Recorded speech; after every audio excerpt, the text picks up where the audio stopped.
Goeiedag, liewe vriende, familie in Christus. So wonderlike voorreg om ook vandag sommer net ietsie op Heilige Dinsdag met julle te kan deel.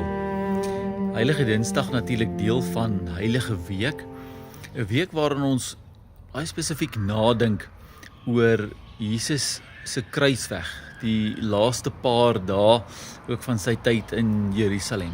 Dis 'n tyd waarin hy natuurlik, as 'n mens dit so wil stel, omring was deur vyande, mense wat sy lewe wou neem.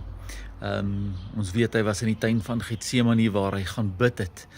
En dit laat my so dink aan Psalm 71, waar Dawid op 'n baie hoë ouderdom dieselfde ietsie daarvan beleef, van om te voel dat daar vyande is wat hom omsingel, van hom te voel dat hy onseker is oor wie hy is, sy identiteit. Ons sien in Psalm 71 dat hy worstel met sy identiteit, dat hy worstel met die feit dat hy soort van oorgelaat voel aan die vyande. Maar dan in Psalm 71 sê dit so ongelooflik.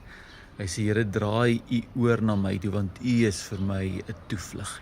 Hy sê, Here, u is my rots by wie ek skuiling vind.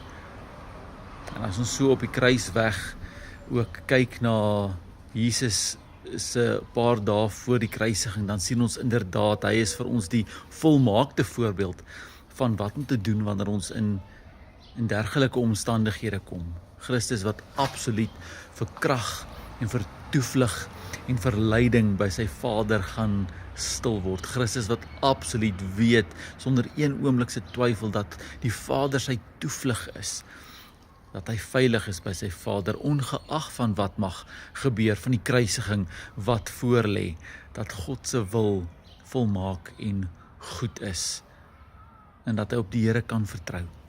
En daarom mag jy in hierdie week, mag jy ten diepste bewus wees van God se sorg, God se troue liefde, van die feit dat ons mense se troue kom en gaan, maar God is van ewigheid tot ewigheid daar, van ewigheid tot ewigheid is hy getrou, dis sy karakter. Hy is vir jou en vir my ook op hierdie dag 'n toevlug, 'n rots waar ons kan skuiling neem. En mag jy inderdaad vandag en in hierdie week by hom gaan skuil.